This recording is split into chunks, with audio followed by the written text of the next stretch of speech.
All right, y'all caught me still dancing to my intro. I just love it. I love it. I love it. Listen, thank you guys so much. It's your girl, Robin. Thank you for tuning in to another video. Today, I am excited to be talking about customer service. I'm sure you're not totally surprised, as that is one of my favorite subjects. If you're new to the channel, you may not know that, but one of the ways that I can make sure you get to know me a little bit better is if you subscribe to my channel. That's right. All you have to do is hit the subscribe button, hit that bell so that you're alerted when your girl goes live again. And then to really let YouTube know that you appreciate me, I want you to like this video. All right. Even if you're watching on Facebook, I want you to like the video so that YouTube and Facebook will know that this is content that you like and that it should be shared with the world. All right. Thank you guys so much. So as I said, I am excited to bring you this teaching on today. I got all my little points in here. I was ready for y'all. This is going to be good. This teaching on customer service is for the actual ministry leader, people like me. Yes, I carry out vision. Our pastors cast vision. But if you're like me, we get to lead others to implement vision. And so I'm talking to those of us that are leading those ministry teams so that we can make sure that our hearts are right as it relates to giving and extending customer service. So number one, here we go. I'm sure this isn't a shock. You need to look in the mirror. That's right. It all starts with a good look in the mirror. What are your personal values and ethics as it relates to being of service? Put that in the comment section. Type the 2 words of service. That's right. I am talking about your ethic as it relates to service, what you give, how it permeates in all that you do, and even all the processes that you've set up for your ministry team. Are they excellent? Think about it. It all starts with you, and it begins with what you stand for. And listen, you cannot fake it. You cannot act like you love people and you want to go over and above and beyond, but then you're the first one in the parking lot. Yeah, that's not how we do this. We give great customer service to the very end. That's right. So we make sure that we get there early and that we leave late. We never, ever want to let our ministry leaders, our volunteers even, leave before we do, right? We never want to leave before. No, I said that right. We want to make sure that they leave and then we follow out after them. Number 2 is, let me get that off the screen. Number 2 is you need to practice radical hospitality. That's right. The Bible teaches us in Matthew 5:41 that if somebody asks you to go a mile, that you then go another. That's right. Don't just tell someone go that way to get to where they need to go. You need to escort them. That should be your customer service standards, that you go over and above. You want to make sure that people have a memorable experience when they interact with you. We need a strong word, even like obsessed. Like, I'm obsessed with customer service. It matters to me. I recently went to a jewelry store in Lenox Mall here in Atlanta to take one of my rings in because it had a chip and I wanted to get it fixed. And it's a very nice, luxury store. And when I walked in and I showed my ring, the clerk said to me, do you have your proof of sale? I said, proof of sale? He said, yeah, do you have your proof of sale? I said, well, yes, but not on me. Why would I need a proof of sale? I'm thinking this in my head. I didn't say this to him because remember, I'm looking in the mirror. I know how I give customer service. And so I know how I want to be treated. So I wanted to be kind to this gentleman. And so I'm thinking in my mind, why would I have proof of sale to bring this ring in to get it fixed? And so I said, well, no. I said, but why would you need proof of sale to fix a ring? Now, mind you, I'm standing here with like 6 other pieces of jewelry from their store. Like, I'm a really good customer of their store. And so he just kind of looked at me and he said, well, I was going to use that so I could look up your phone number and find your account.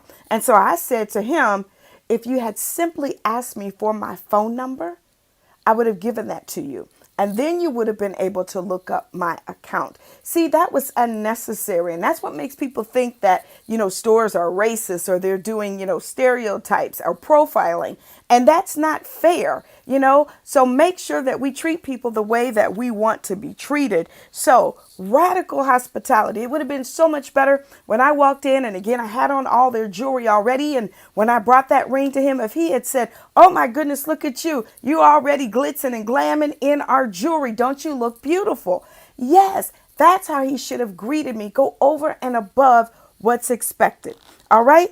Number 3 is go from what's expected to creating an experience. Now, listen, it's expected that as a ministry leader, if you're leading the ushers or the greeters, that you're going to be there and have your team there to open the doors and receive people.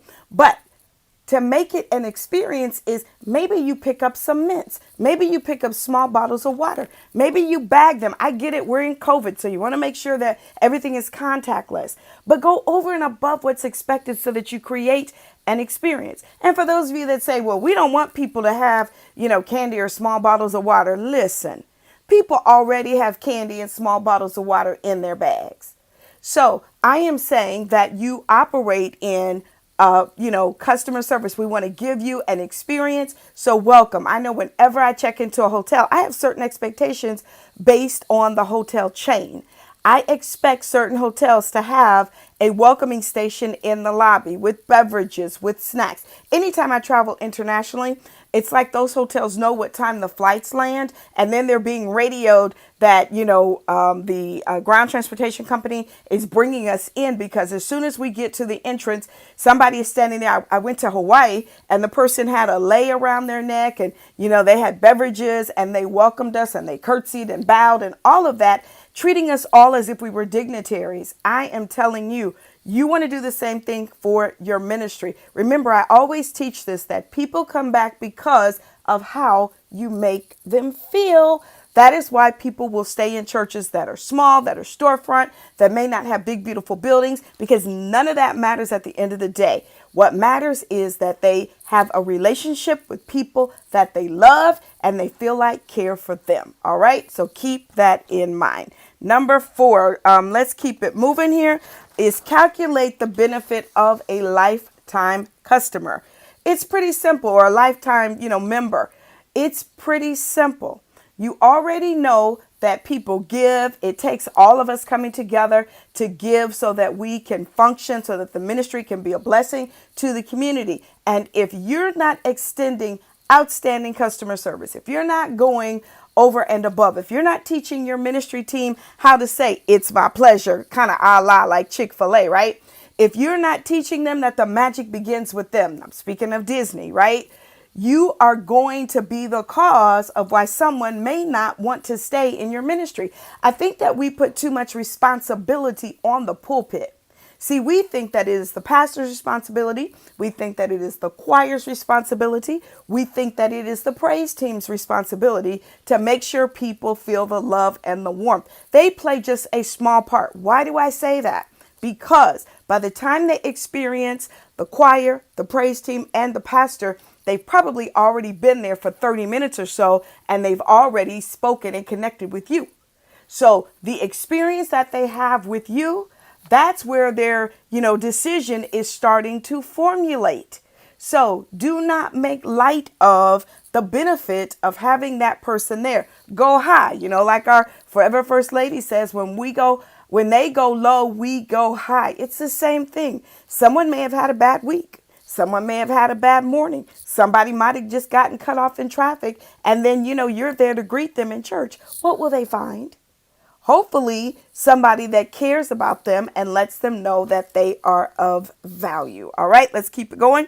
Number 5 is, remember this, particularly in a store, we always say no sale is ever final. It's the same thing in church. If someone comes to you and they are unhappy with something they've experienced in church, the answer isn't, listen, this is just it. This is how it is going to be. And, get over it. Absolutely not. Maybe they're not happy with the parking situation. Listen, all you have to do is say to them, park right there, come out, and I'll send someone out to park your car for you. pull right up to the door. We'll gladly assist you. Maybe your church doesn't have the porta cachet that they can pull up under. If it's raining, then you should have people there with umbrellas that can come out and meet the person and escort them in. And again, offer to park their car. Whatever their opportunity is, I don't like to say challenges, whatever their opportunity is, it's up to you to try to solve it. You don't want them to walk away saying, that church really didn't try to go over and above and beyond. And I know not, every situation is the fault or the responsibility of the ministry, but that doesn't matter. We are the ones that are giving the service. And so we want to make sure that they are happy about what they have received because they are of value. And then here we go with number 6. What else can we do?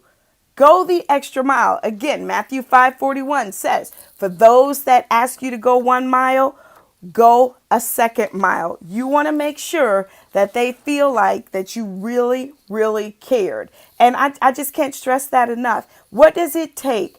A few extra steps to walk someone down a hallway. What does it take? A couple extra phone calls to find out when, this meeting is happening, or what's the process to become a part of, the worship team. It doesn't take but a few extra moments, but those moments can translate to somebody connecting with your ministry that gets saved, that becomes a disciple, that can be about our Father's business and do the Great Commission. All right. I hope that you are enjoying these, because here we go with the very last one. Number 7 is manage your moments of truth. Now, this one is a little tricky, so listen to what I'm saying. The moments of truth for any business are when someone has an interaction with your business that is not the way that they think it should be. You have to help them understand that the moment of truth for your business is, we don't have, 45 greeters to greet everybody in the parking lot, but we got 3 great greeters that are going to make sure you have an amazing experience. So when people come and, they don't get to have what they think you should have, just be honest with them. Hey, we got a great sanctuary. Maybe it doesn't seat 1,000. It seats only, 200, but it is clean. It smells good. We're here to receive you. We're prepared for you. It's not like your coming here is a surprise. You ever been to a church before where it feels like, they didn't really expect you to show up, meaning they're not in place, they don't start on time? Yeah, all of that. That is not good. So make sure you seize your moments of truth. Listen, we might be small, but we are strong and mighty in force. We are amazing. We got great prayer warriors. We will go and stand and, speak with you and pray with you. We'll meet you online. We got sessions online. Whatever it is that we do it extremely well.